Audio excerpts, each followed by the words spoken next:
Greetings, boys, ghouls, and non-binary fools. I'm your host, Captain Myenstein, and I'm sticking a hypodermic needle inside my doctor's temple to teach her a lesson about not giving me my correct treatment. I told her that morphine never works. I need something stronger, like fentanyl. But when I'm not doing that, I'm here at the Stein Lair reviewing horror movies. Since I'm back on the making videos bandwagon, it is now time to review the first sequel in the Halloween series, Halloween 2. At least, I think that's the first sequel. One, two, three. Yeah, it's the first sequel. After it was released, Halloween 1978 became a big success and it was annually re-released. Coming with that success were a lot of copycat films, and some of them even starred Jamie Lee Curtis. A sequel to Halloween was all but guaranteed, and Halloween 2 was released a mere 3 years later in 1981, with the original cast returning, the surviving characters anyway, and the reluctant participation of John Carpenter, the director of the first film. Irving Yablans, the producer of this and the first film, practically forced Carpenter to make this film after John went on making The Fog without Yablans' participation. A lawsuit was eventually settled, with Carpenter being able to make The Fog with another production company, but a sequel to Halloween had to be made. Carpenter remained creatively involved, but he felt that there was no more story threads that could be explored. The first film ended definitively with Michael escaping into the night, the perfect ending for a horror film. The original story of Halloween 2 was going to be about Laurie Strode living in an apartment a few years after the original, and Michael eventually tracked her down. But when newbie director Rick Rosenthal became attached to the film, he suggested that the film take place during the same night of the first film. After days of drunkenly typing on a typewriter, which I can't imagine doing, Carpenter made that happen. Does Halloween 2 live up to the original as a worthy sequel? Well, let's find out in my review. Right off the bat, Halloween 2 makes its sequel status clear with the recap of the original film. One thing of note, Mr. Sandman by the Cordettes plays when the flick begins. The song, a 50s pop classic, is now forever linked to the Halloween series. The song perfectly gets across the small town nostalgia of Haddonfield, a quiet, sleepy town thrown into chaos and then a natural figure returns to the fold.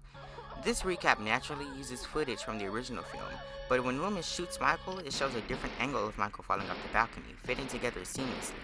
This gives off the feeling that Halloween 2 isn't a sequel, but a second half of the first film they gotta cut, and we're just now seeing the lost footage. How did Michael get on the banister like that? Jamie Lee Curtis is still Laurie Strode, and Donald Pleasance is still Dr. Loomis.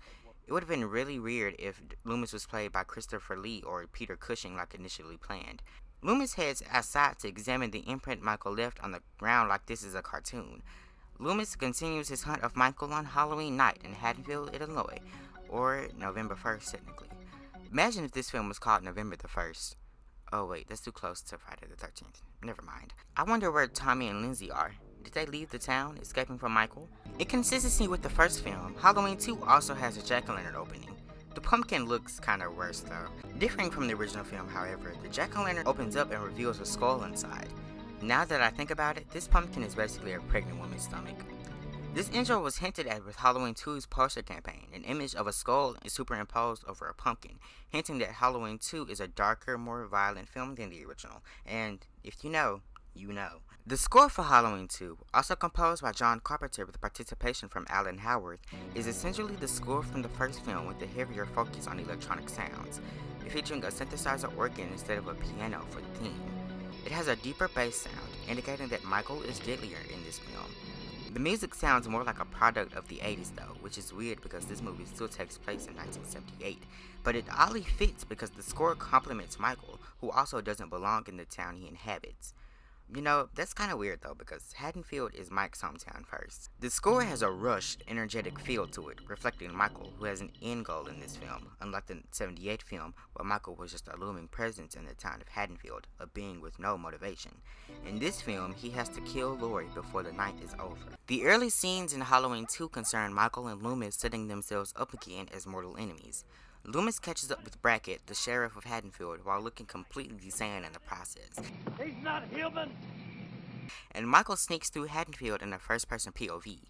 He watches into the Elrod residence as Mrs. Elrod makes ham sandwiches, which is weird because it's the middle of the night. But hey, when you have the urge, you have the urge. The husband is watching Night of the Living Dead, or in reality, Night of the Living Dead is watching him. Ironically, after this movie, it became a cliche to have Night of the Living Dead playing in the background of a horror movie. Michael steals the knife Mrs. Elrod was using to cut the sandwiches off the counter, and he leaves a little surprise for her. Here he comes now. I'm getting out of here. He's so nice. What a gentleman. The next door neighbor, Alice, hears Mrs. Elrod scream and says some really hurtful stuff. His wife's always picking on him. He probably got angry and decided to start beating her. What the hell is wrong with her, excusing domestic abuse? Alice should be ashamed of herself. Luckily, Michael is there to put her in the ground. I just want to mention something. Alice hears on the radio that the 3 bodies of Linda, Bob, and Annie have been found. And the police have cordoned off the entire area.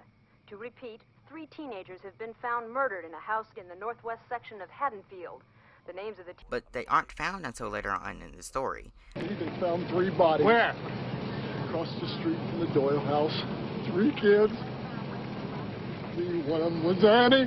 Carpenter probably rearranged scenes so a kill could happen earlier on in the film, but that disrupts continuity in the process. That's the most unfortunate thing about this movie, how instead of having careful, planned out, and suspenseful scenes, this movie butchers continuity just so a murder can happen to catch the audience's attention. And believe it or not, this was Carpenter's decision.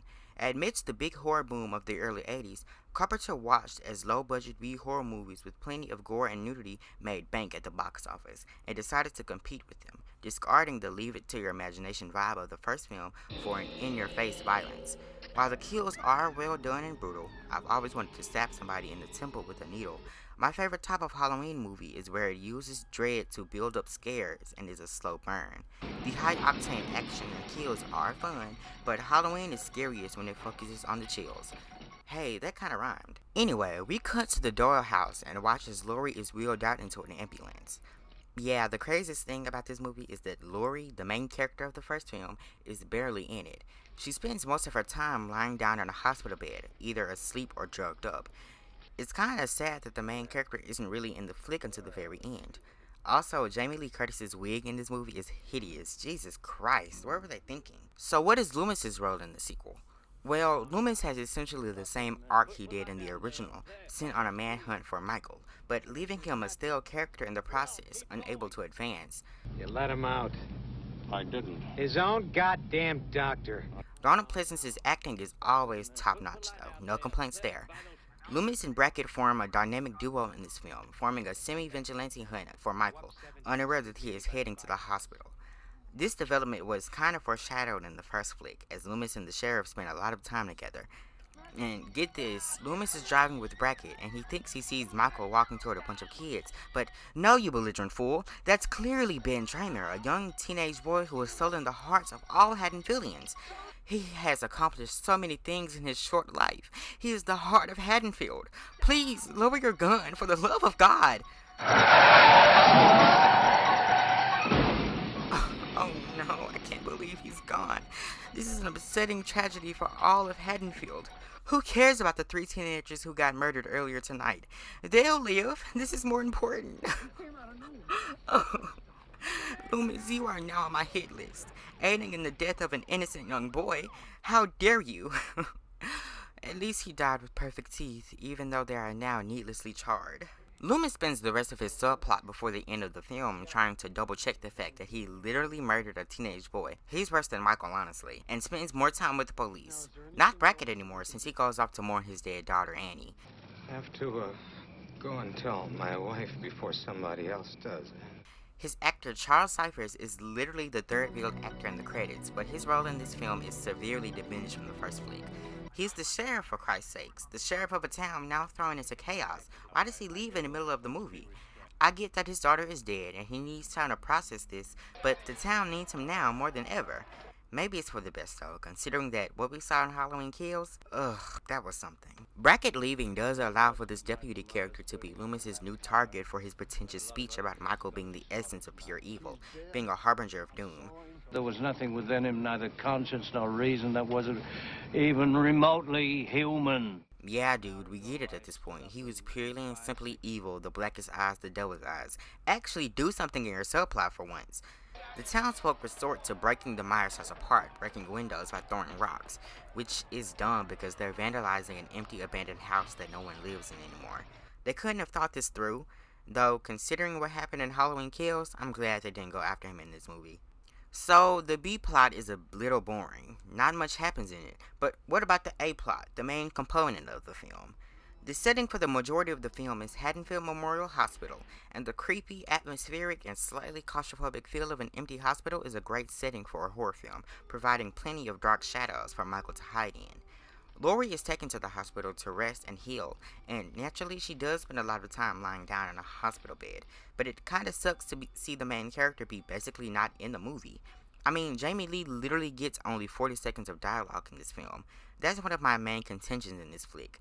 I wish Halloween 2 went with one of their original ideas and made it take place a couple years after the first. By taking place on the same night, the film doesn't allow enough time to pass for character development.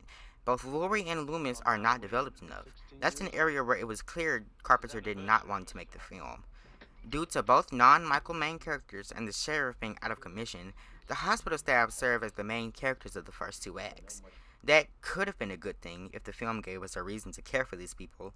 The only one I find likable, well, likable is a pretty strong word, is Bud, and that's only because he's a horny sleazeball. Also, the nurse he almost gets to fourth base with, Karen, is memorable, but that's only because of her topless scene. Why are there so many horny people working at a hospital? Don't you have people to save? Her death scene is horrific and fun, but why is the towel above her breast in one shot and at her waist in the next? Carpenter seriously needed a burn victim's breast to be shown that bad? Well, I guess some people find it exciting. We spend a lot of time with these sets of characters, but we don't really figure anything about them. There are so many nurses and orderlies that they blend together in the end, not having much to separate them from each other. Why are so many security guards in the movie so incompetent? The most important hospital employee in the movie is Jimmy, who serves as Laurie's love interest. I think at least. But at the end of the day, he isn't truly her love interest. He's only seen in this film. Guess the writers forgot about him. Oh well. Jimmy is one of the biggest missed opportunities in the series. He could have been sold as the new secondary protagonist in the series, but here he's just a way for Laurie to find out information. She can't even do anything with it. She's laying in a hospital bed the whole movie. Ultimately, though, the hospital staff is only there to fill out a kill count that Carpenter felt the movie had to have. The writing for them does nothing but set up their deaths, and that's what it was supposed to do.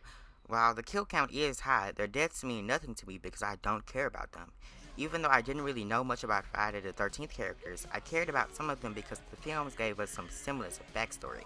That is kind of sacrilegious, though, comparing Halloween and F-13 characters, but it's necessary to show the carelessness Carpenter had for this film. Also, it's sort of unbelievable that this small town hospital doesn't have tons of patients and doctors, but they do make up for it using gnarly special effects to show a kid who bit a razor blade. God, how I wish I did that to him. So, Michael does eventually find the hospital, and this is a pretty funny production story. Realizing during post-production that he forgot to shoot a scene where it was clear how Michael found out where Laurie was, he added a scene where Mike bumps into a kid holding a boombox, spouting exposition, and there's a sign pointing toward exactly where Mike needs to go. Yeah, that's actually a scene in the movie. Stuntman Dick Warlock plays Michael in this film, and he's wearing the actual masks used in the first film, although it looks a bit different due to Deborah Hill smoking in the same room as the mask during the years between the first film and production on the second. Dick is good as Michael, but the way the movie treats the character leaves a lot to be desired. He is filmed in a very definitive way, shown clearly without use of shadows for him to hide in. I hate the matter-of-fact way he is shot in this film. In the first flick, Michael usually hid in the darkness, stalking his prey, waiting for the perfect time to strike. In this flick, Michael is shown through security cameras, filmed in the luminescent hospital lights, and this takes away the mystique of the boogeyman established in the first film. Although I do have gripes with the way Mike is shot, the film is overall beautiful to look at, being the more stylistically consistent sequel to the first film. Dean Cundy, the cinematographer for the first film, returned for the sequel, even though he was offered to film Poltergeist. The film is stunning to look at, shots being carefully planned to accentuate shadows and darkness. The atmosphere is great, the hospital being empty, allowing for empty long shots that highlight isolation and claustrophobia. Dean Cundy was prolific for working for Carpenter and eventually Spielberg on stuff like Jurassic Park, but nowadays his works include things like the Flintstones movie, Looney Tunes Back in Action, and Scooby-Doo Curse of the Lake Monster. And Jack and Jill? Jesus Christ, what a downgrade.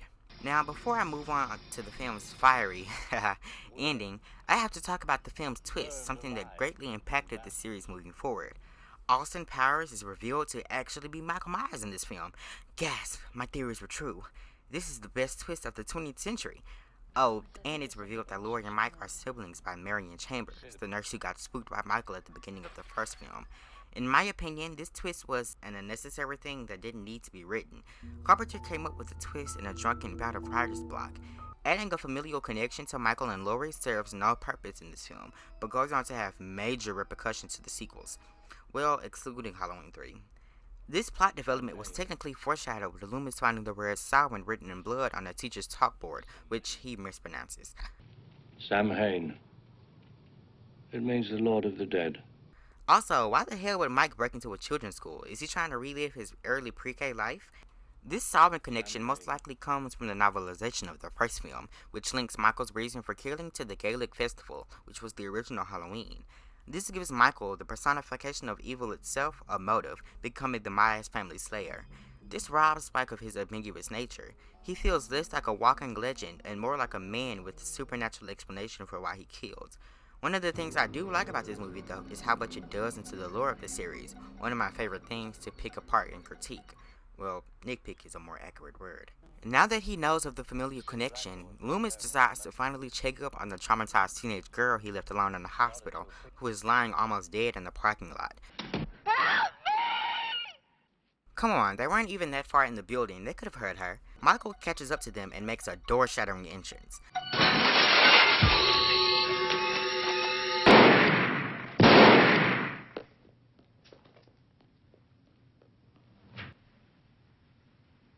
Oh, come on, Mike, you can do so much better than that. Well, people don't listen, and now this guy's dead. Cornered in a room, Loomis and Laurie fend off Michael, with Laurie finally becoming the badass she's known for being, and shooting Mike in the eyes. But wait, she shoots him in the eyes without puncturing his eyes, and the blood comes from above his eyes in the mask. What, did the bullet defy gravity and graze the skin of his forehead? Also, the device behind him must have very dark humor because they look like eyes as well. With his eyes not eyeing anymore, Michael swings his knife very wantonly, with very loud gusts of air. God, he's gotta be swinging extra hard. Loomis prepares to sacrifice himself and open up a can of whoop-ass on the killer. Oh, never mind, it's just a can of gas.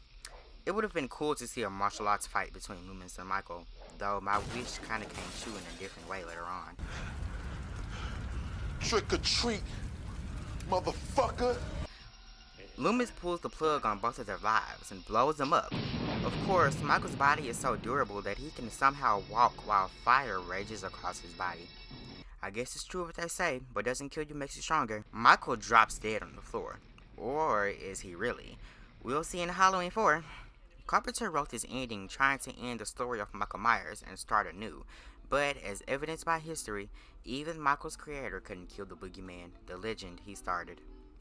Before we get to the end of the video, let's talk about the TV cut of Halloween 2, a bizarre edit that must be seen to be believed. This, of course, removes graphic violence, nudity, and cursing, but the way it censors cursing is weird and silly. Amazing grace, come show me your face. Julie's full of sugar. He didn't escape until last night.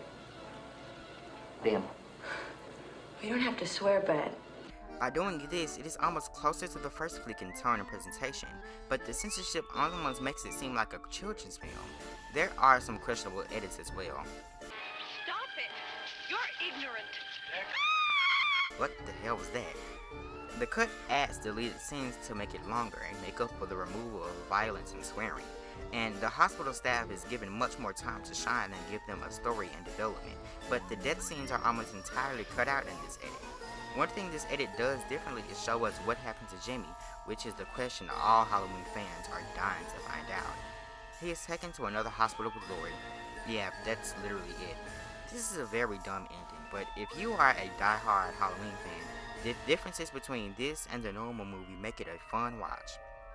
Halloween 2 is a fine sequel to the first film, and I know I've talked very negatively about a lot of the film's elements, but it is a beloved Halloween movie for a reason. I just wish it did more with its unique position as the first sequel to Halloween. The cinematography is beautiful, the score is great, but its ambition is all over the place, and its execution leaves much to be desired, trying to imitate and outdo the contemporary slasher films coming out at the time. I wish the characters were more well developed and for the returning cast to have had bigger roles and impacts on the story. All the criticism comes from me wanting better from the film, however.